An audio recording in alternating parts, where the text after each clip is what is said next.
눈송이가 춤추는 바깥 풍경을 바라보며 이드는 창가에 서 있었다. 목감기 때문에 밖에 나갈 수 없었다. 엄마는 목에 따가운 스카프를 둘러주며 풀지 말라고 했다. 이드는 스카프 아래로 목을 극적이며 엄마를 찾으러 다녔다. 엄마는 종종 한 발은 여기, 다른 발은 저기라고 말하며 금방 돌아오겠다고 했다. 보통 이든을 돌봐주러 이웃집 개입을 아주머니가 오시곤 했다. 하지만 아주머니는 새해를 맞아 언니를 보러 멀리 떠난 터였다. 엄마는 잠깐 가게에 간다며 절대로 문을 열어주지도 말고 장난도 치지 말라고 신신당부했다. 이든은 한 발은 여기, 다른 발은 저기에 있다는 게 무슨 뜻인지 상상해 보았다. 만화에서처럼 그런 걸까? 이든은 최근에 조반이라는 소년이 길을 가다가 팔과 다리를 잃어버리는 만화를 본 적이 있었다. 이든은 피식 웃었다. 웃긴 이야기였다. 이든은 의자에서 내려와 TV를 켰다. 혹시 만화 영화를 볼 수 있을지도 몰랐다. 그러다 엄마가 들어오는 소리도 놓치고 말았다. 엄마가 들어와 신발을 벗고 가게에서 가져온 봉지를 바스락거리는 소리에 그제야 알아차렸다. 엄마는 작고 듬성듬성한 크리스마스 트리도 가져왔다. 나무 밑동은 살짝 구부정했다. 그래도 숲과 새에 냄새가 물씬 풍겼다. 엄마가 봉지에서 귤을 꺼내자 이드는 신이 나서 한쪽 발로 깡충깡충 뛰며 노래를 불렀다. 새다! 새! 진짜 새! 이드는 스카프 아래로 목을 극적였다. 그곳이 가렵고 따끔거렸다. 엄마, 이 따가운 스카프 좀 풀면 안 돼요? 이든이 칭얼거리기 시작했다. 자, 누가 진짜 남자지? 엄마가 엄격하게 눈썹을 찌푸렸다. 이든은 한숨을 쉬었다. 스카프를 두른 채 참아야 할 것 같았다. 누구긴요. 당연히 저죠. 근데 트리에 장식할 게 아무것도 없어요. 장식할 게가 아니라 그래도 사탕 몇 개랑 귤이 있잖아. 이걸로 트리를 장식하자. 대신 한꺼번에 다 먹어버리면 안 돼. 엄마, 저 이제 애 아니에요. 그리고 가짜 사탕도 만들 수 있어요. 금색 포장지 아직 있거든요. 봐, 그러니까 우리 장식할 거 있는 거네. 엄마는 아들의 머리를 헝클어뜨리고 마치 어린아이에게 하듯 코에 뽀뽀를 했다. 자, 이제 놀고 있어. 엄마 저녁 준비할게. 근데 우리 새해는 언제 맞이할 거야? 오늘? 이드는 꾀를 부리고 있었다. 사실 새해는 아직 나흘이나 남았다는 걸 알고 있었다. 이드는 손가락을 하나씩 접었다. 하나, 둘, 셋, 넷.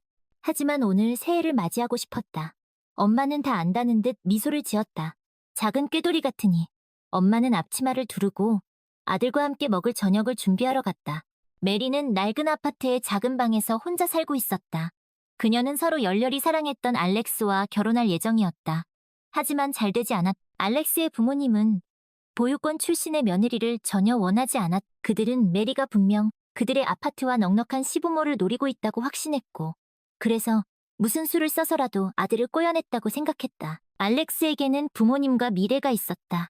하지만 메리에게는 아무것도 없었다.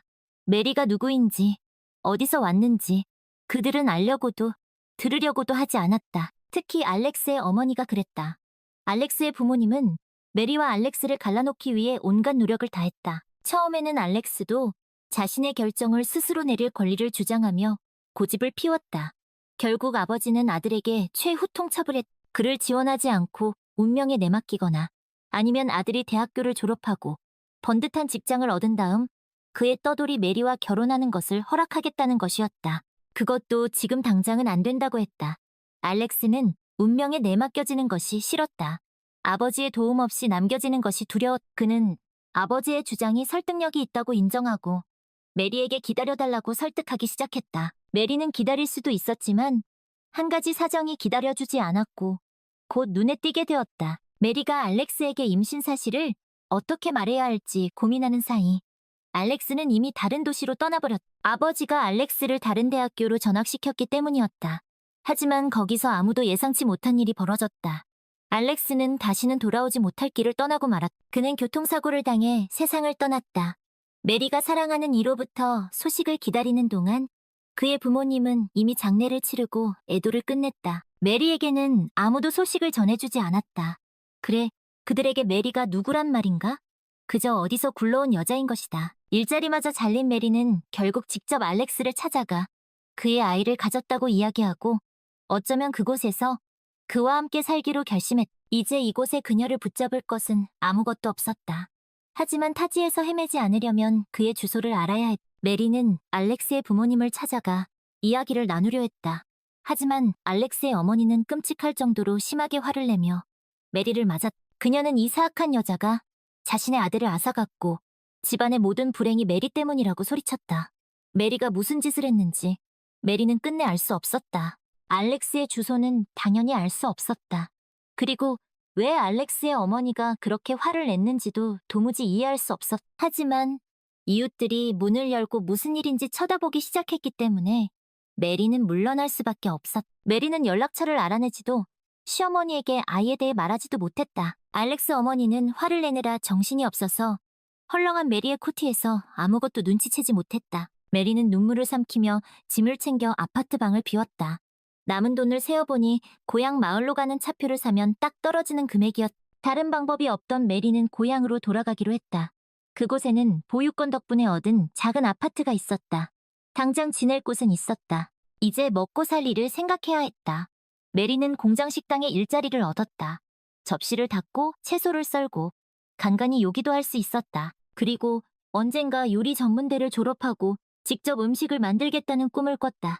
어쩌면 공장 식당이 아닌 운 좋게 카페나 레스토랑에서 일자리를 구할 수도 있을 것이다. 아마 그러려면 공부를 더 해야 할 것이다. 하지만 우선 아이를 낳고 아이가 어느 정도 자라면 어린이집에 보내고 그런 다음에야 앞으로의 계획을 세울 수 있을 것이다. 그때 학창 시절부터 메리를 짝사랑했던 예전의 구애자 카일이 나타났다. 그는 남편이 되겠다고 나섰다. 정말 남편이 되겠다고. 카일, 그럼 뭐 연애만 하자는 거야? 우리 나이가 몇인데. 난 널 항상 사랑했고 지금도 그래. 내 아이도 내 아이로 받아들일게. 아이에게는 아빠가 필요해. 메리는 생각 끝에 동의했다. 그래, 아이에게는 아빠가 필요했다. 카일이 술을 마시긴 하지만 당장 끊겠다고 맹세했. 전에는 인생의 목표가 없어서 술을 마셨지만 이제는 가족과 사랑하는 아내, 곧 태어날 아이가 있다고 했. 메리는 남편과 함께 행복한 가정을 꾸리겠다는 희망을 품고 살기 시작했다. 하지만 잘 되지 않았다. 카일은 여전히 술을 마셨다. 그는 메리의 집에서 팔 수 있는 물건들을 훔쳐가기 시작했다. 그러다 손찌검까지 하게 되었다. 메리는 알렉스와 서로 사랑했던 때를 떠올리며 한숨을 쉬곤 했다. 하지만 그는 메리를 떠났고 더 이상 연락이 없었다. 그리고 지금은 걸핏하면 소리를 지르는 난폭한 카일이 있었다. 내가 내 남편이야. 존중해달라고. 카일, 우린 혼인신고도 안 했잖아. 무슨 남편이야? 그러던 중 어느덧 이든은 4살이 되었다. 카일이 난동을 부리자 메리는 이든과 함께 화장실에 숨었다. 메리는 더 이상 참을 수 없다고 결심했. 참을 만큼 참았고 더 이상은 참을 수 없었다. 특히 이든이 메리에게 안기며 말했을 때 메리의 결심은 굳어졌. 엄마, 우리 아빠는 왜 이렇게 나쁘고 화만 내고 때려요? 사실 걔는 네 아빠가 아니야, 이든. 그런데 왜 때려요? 성격이 그런가 보지. 마침내 카일은 진정하고 잠이 들었다. 메리는 그의 짐을 가방에 챙겨 넣었고 그가 잠에서 깨자 그와의 결혼 생활은 끝났다고 말했. 카일은 자신이 남편이라며 소란을 피웠지만 메리는 그의 주민등록을 말소하고 경비 아저씨에게 자물쇠를 바꿔달라고 부탁했다. 늦은 밤 아이를 놀라게 하고 이웃을 소란스럽게 하는 카일의 행패에 경찰을 부른 적도 몇 번 있었다. 그렇게 메리와 이든은 단둘이 살게 되었다. 훨씬 더 평온한 삶이었다. 이든은 어린이집에 다녔고 가끔은 게이블 아주머니가 돌봐주기도 했. 생일이면 엄마와 이든, 게이블 아주머니 이렇게 셋이서 축하를 하곤 했다. 가끔 경찰관 케빈이 메리를 찾아오기도 했다. 게이블 아주머니 말로는 구애를 하는 거라고 했다. 하지만 메리는 이제 어떤 구애자도 원하지 않았고 이든의 이마에 뽀뽀를 하며 둘이서도 충분히 행복하다고 말했다. 새해가 되면 메리는 아들을 위해 꼬박꼬박 트리와 귤로 작은 축제를 열어주곤 했다. 생일에는 꼭 시내에 나가 놀이공원에서 놀이기구도 태워주고 커다란 솜사탕도 사주었다. 너무 달아서 즐겨 먹지는 않았지만 이 분홍색 구름이 없으면 왠지 축제가 덜 끝난 기분이었다. 마치 무언가 빠진 것처럼 어느덧 또 새해가 다가오고 있었다. 작은 트리도 벌써 모래를 담은 양동이에 꽂아두었다. 이제 사탕과 귤로 장식만 하면 되었다. 이든은 엄마에게 사탕을 다 먹어버리지 않겠다고 약속했고 굳게 다짐하며 약속을 지켰다. 하지만 밖에 나가 놀 수는 없었. 목감기 때문에 스카프 아래로 목을 극적이며 집안에 있어야 했다. 그리고 창밖에는 이미 선물 보따리를 든 산타, 할아버지들이 돌아다니고 있었다. 이드는 삐뚤빼뚤한 글씨로 산타 할아버지께 편지를 썼. 산타 할아버지께, 저는 자전거를 갖고 싶어요. 편지를 봉투에 넣고 풀로 붙인 다음 봉투 겉면에 산타 할아버지께 라고 썼다. 그리고 잠시 생각하더니 이든이가 라고 덧붙였다. 받는 사람 주소도 써야 했다. 안 그러면 산타 할아버지가 누구에게 자전거를 배달해야 할지 모를 테니까. 이제 편지를 붙이기만 하면 되었다. 게이블 아주머니는 아직 돌아오려면 멀었다. 아주머니는 새해 연휴마다 언니 집에 가곤 했. 엄마는 한 발은 여기, 다른 발은 저기라며 약국에 간다고 했다. 이드는 현관 거울 앞으로 다가가 자신의 모습을 비춰보았다. 크고 밝은 눈을 가진 마른 소년. 회색 같기도 하고 파란색 같기도 한 얼음 조각 같은 눈동자. 엄마는 이든이 아빠를 닮았다고 했다. 이든은 잠시 망설이다가 봉투를 뜯고 편지에 소원을 하나 더 적었다. 좋은 아빠도 갖고 싶어요. 착한이라고 쓰고 싶었지만 너무 긴 단어여서 이든은 산타 할아버지가 알아서 좋은 아빠가 필요하다는 걸 이해해 주시리라 믿었다. 나쁜 아빠는 이미 겪어보았으니까. 이든은 다시 풀로 봉투를 붙였. 옷을 껴입고 목에 열쇠를 건 다음 찬바람이 코트기 속으로 들어오지 않도록 스카프를 꼼꼼하게 둘렀다. 주머니에는 벙어리 장갑을 챙겼다. 다시 한번 거울을 보며 엄마처럼 말했다. 금방 올게요. 한 발은 여기, 다른 발은 저기. 집에서 한 발짝도 나가지 말라는 엄마의 신신당부에도 불구하고 이드는 계단을 내려가며 중얼거렸다. 잠깐이면 돼요. 엄마는 눈치채지도 못할 거예요. 산타 할아버지께 편지만 붙이고 바로 올게요. 이드는 목에 건 열쇠가 잘 있는지 다시 한번 확인했다. 바깥은 추웠지만 바람은 불지 않았다.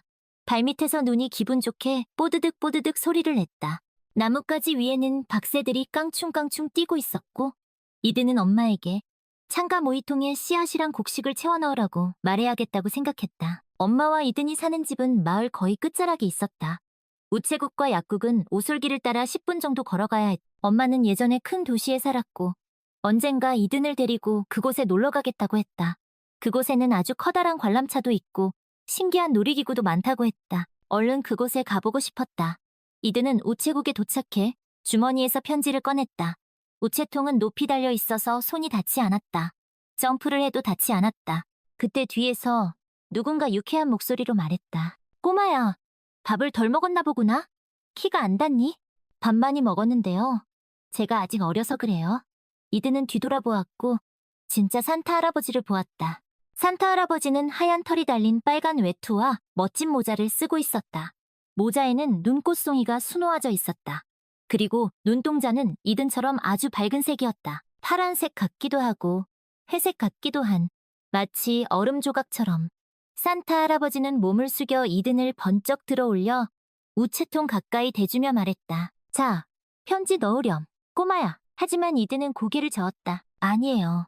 우체통에 안 넣을 거예요.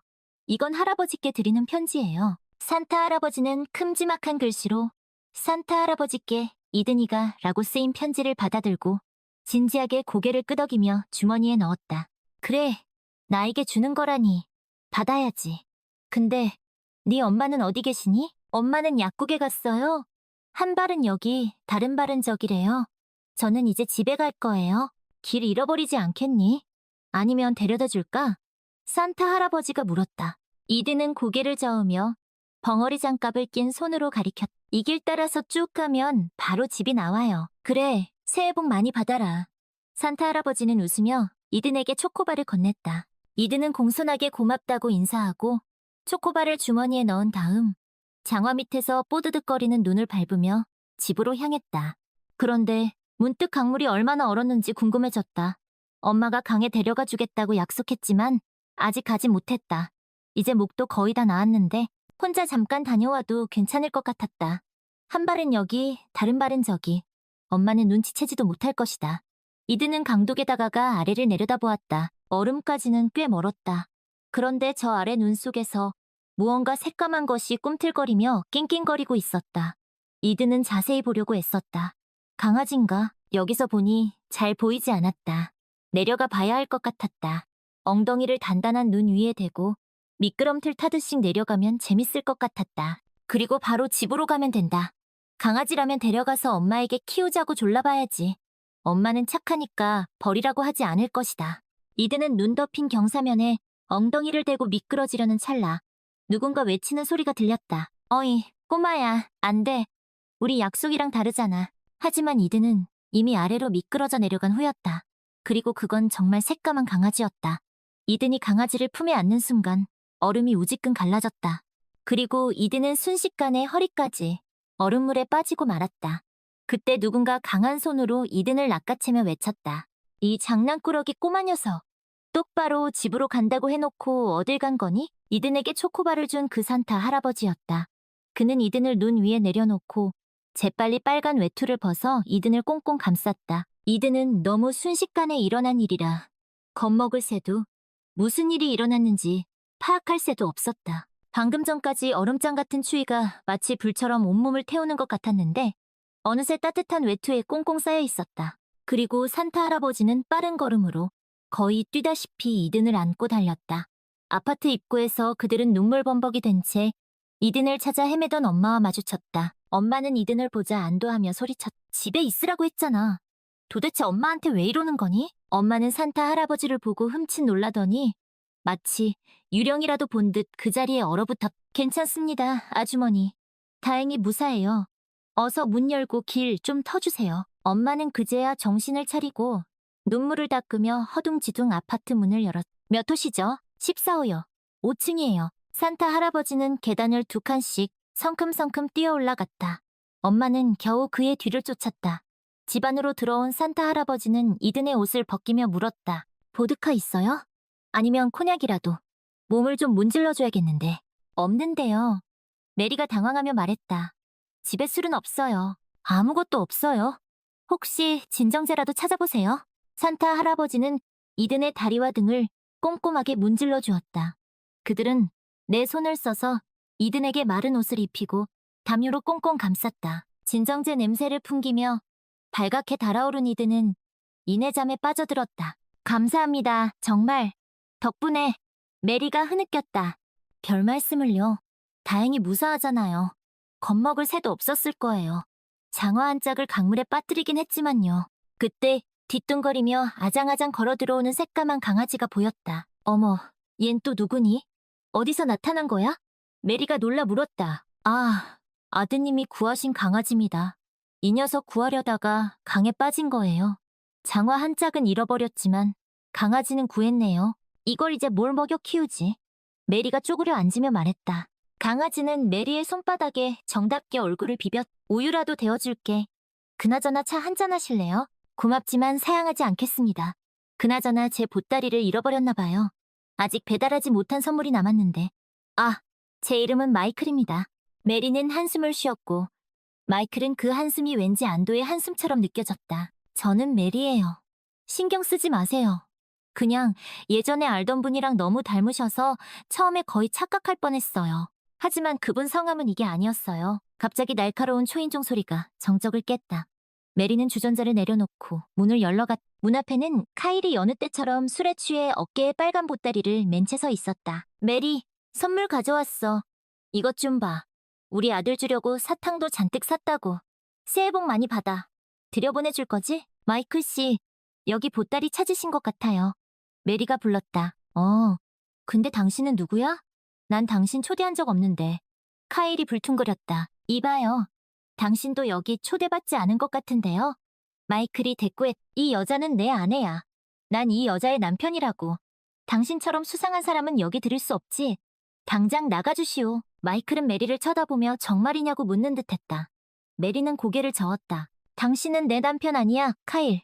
우리 헤어진 지 2년이나 됐는데 아직도 여길 잊지 못한 거야? 그 사이 마이클은 신발을 신고 눈꽃송이가 수놓아진 카니발용 빨간 외투와 모자를 챙겨 쓰고 보따리를 어깨에 맸다. 그 전에 보따리에서 초콜릿 하나를 꺼내 장식장 위에 올려놓았. 차는 잘 마셨습니다, 아주머니. 그럼 이만 가보겠습니다. 그는 한 손으로 카일을 감싸 안으며 밖으로 이끌었다. 카일은 버티며 소리쳤다. 밀지 마시오. 난 내 아내한테 온 거라고. 새해 인사하러 왔단 말이야. 가시죠. 이 양반아. 이미 새해 인사는 넘치게 하신 것 같으니까. 아주머니, 새해 복 많이 받으세요. 그들이 나가고 문이 닫히자 메리는 왠지 모를 아쉬움이 밀려왔다.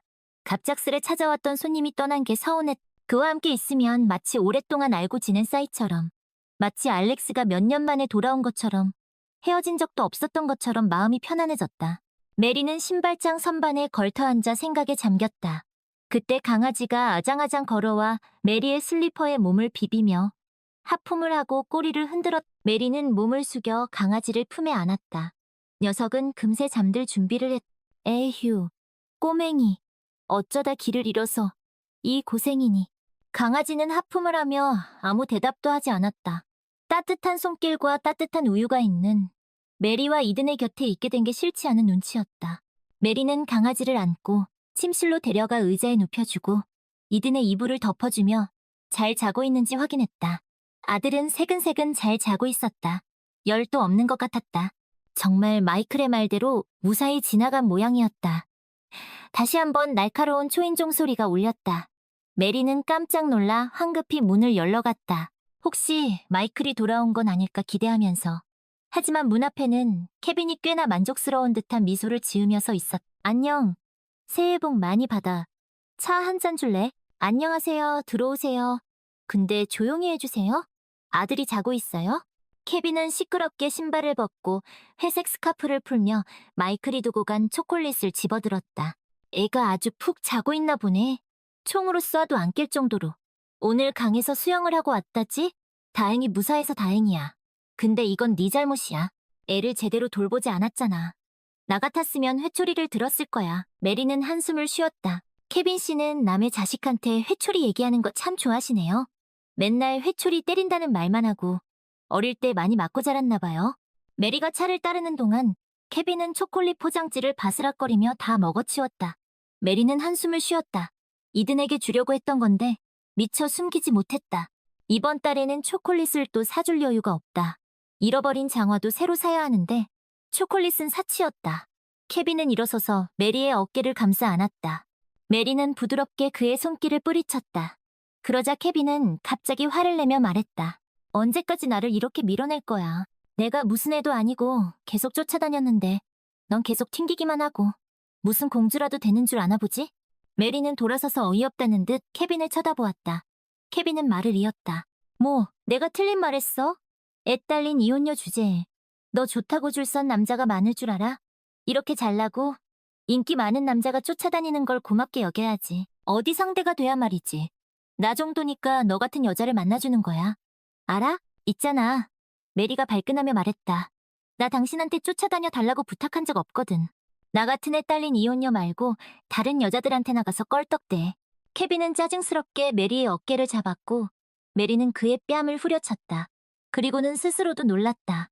경찰관 뺨을 때리다니. 복수라도 하면 어쩌지?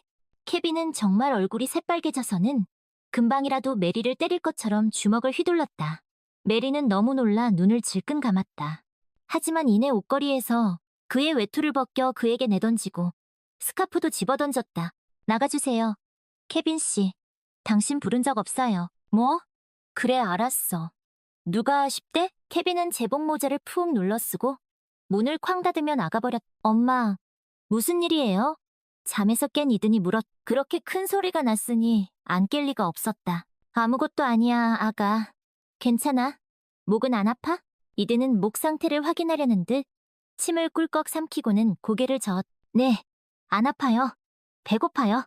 메리는 이든을 끌어안고 기쁨의 눈물을 흘렸다. 이든은 그저 낑낑대는 강아지를 품에 안고 있었다. 마이클의 말대로 다행히 무사히 지나갔다. 하지만 그가 그렇게 빨리 가버려서 제대로 이야기도 나누지 못한 게 아쉬웠다. 더 있으라고 붙잡지도 못했다. 이제 그는 다시 오지 않을 것이다. 아쉬웠다. 하지만 케빈의 말대로 애 딸린 이혼녀에게 누가 관심을 갖겠는가? 메리는 서글픈 한숨을 쉬며 아들에게 줄죽을 끓이기 시작했다. 마이클은 정말 사라져버렸다. 메리는 이제 그를 기다리는 것을 포기하고 체념했다. 게이블 아주머니가 언니 집에서 돌아와 그렇게 좋은 남자를 놓쳤다며 메리를 타박했다. 쯧쯧, 이 미련한 기집애야. 술도 안 마시고 번듯하고 지위도 있는 그런 남자를 놓치다니.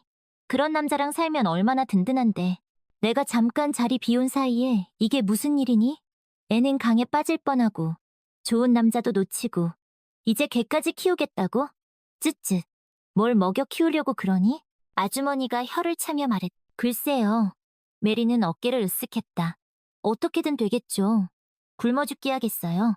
메리는 개입을 아주머니의 뺨에 힘차게 뽀뽀를 하고 말했다. 다 됐어요. 그런 남자들. 아주머니 오셔서 정말 좋아요.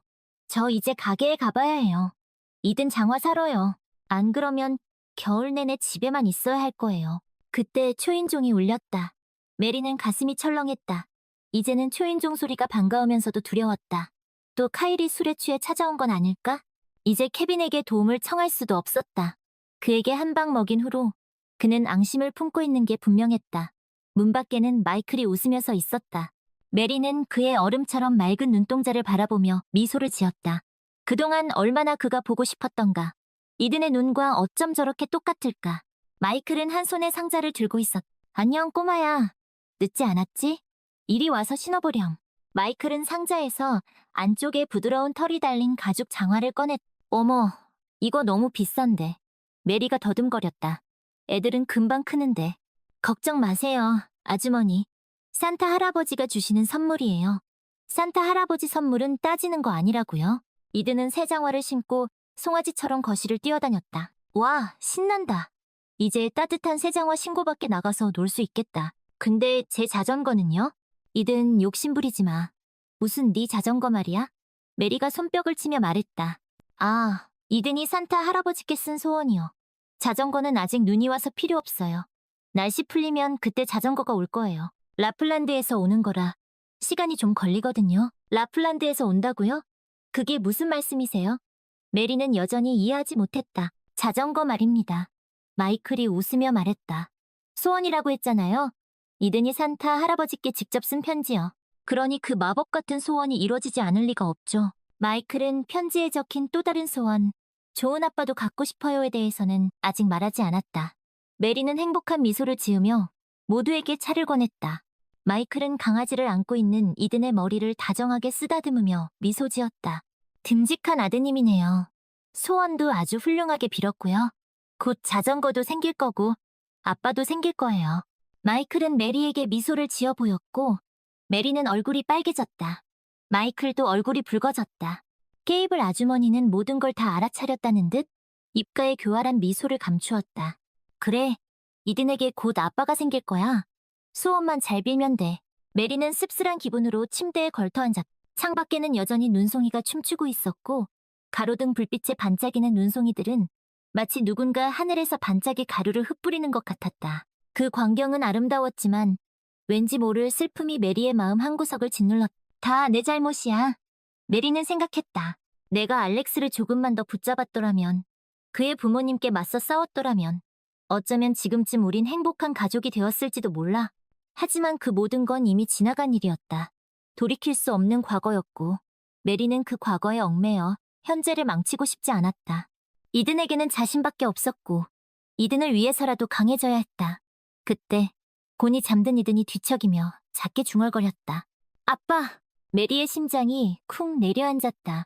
이든은 한 번도 아빠에 대해 묻지 않았다. 사진 속 알렉스를 보여주며 네 아빠야라고 말해주었지만 이든은 그저 덤덤하게 잘생겼다라고만 했을 뿐이었다. 그런데 오늘 잠결에 아빠를 찾다니 이든에게 아빠의 빈자리가 얼마나 큰지 메리는 새삼 깨달았다. 이든에게 정말 좋은 아빠가 생겼으면 좋겠는데 메리는 간절히 바랐다. 하지만 그런 일이 일어날 수 있을까?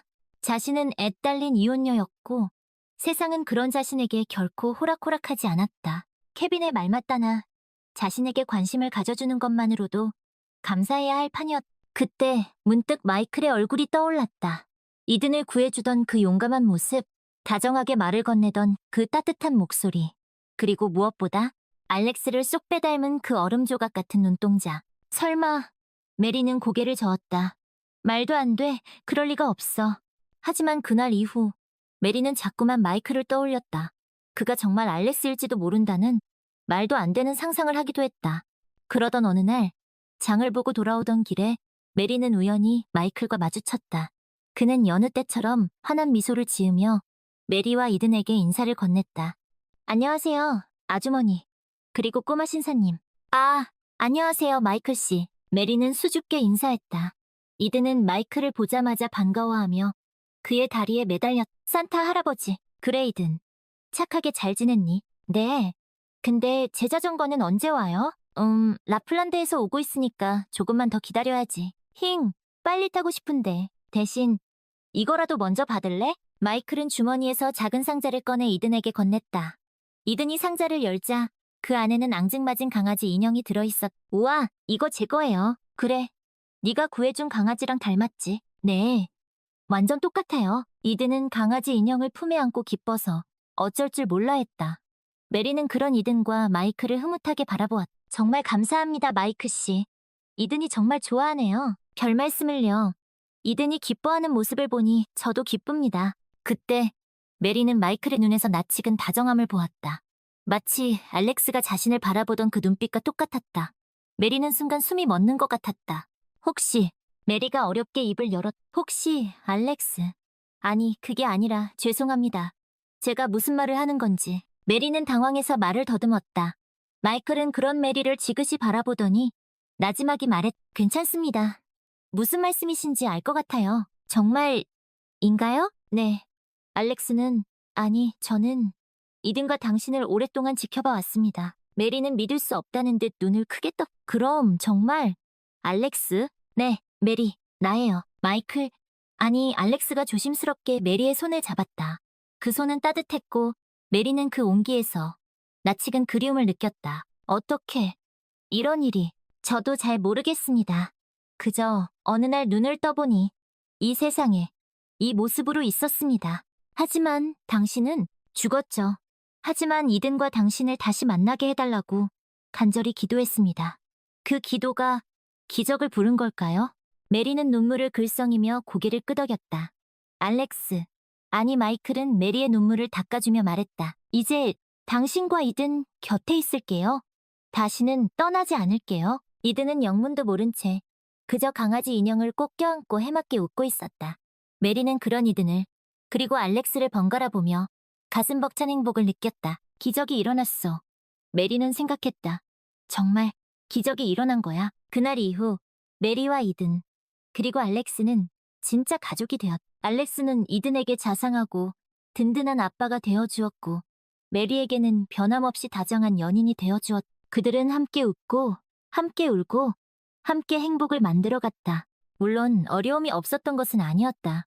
알렉스의 부모님은 여전히 메리를 탐탁지 않게 여겼고 카일은 잊을만 하면 나타나 행패를 부렸다. 하지만 그들은 서로를 의지하며 그 모든 어려움을 극복해 나갔다. 그리고 마침내 이든의 소원대로 따뜻한 봄날 알렉스는 이든에게 멋진 자전거를 선물했다. 이든은 신이 나서 자전거를 타고 동네를 누볐고 알렉스와 메리는 그런 이든을 보며 행복한 미소를 지었다. 고마워요, 알렉스. 메리가 말했다. 당신이 돌아와줘서 정말 고마워요. 나야말로 고마워요, 메리. 알렉스가 대답했다.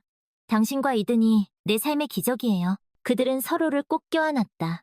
그 포옹 속에는 그동안의 아픔과 그리움, 그리고 앞으로 함께 만들어갈 행복이 가득 담겨 있었다. 저녁 노을이 아름답게 물든 하늘 아래 세 가족은 손을 잡고 집으로 향했다. 그들의 발걸음은 가벼웠고 그들의 얼굴에는 웃음꽃이 활짝 피어 있었다.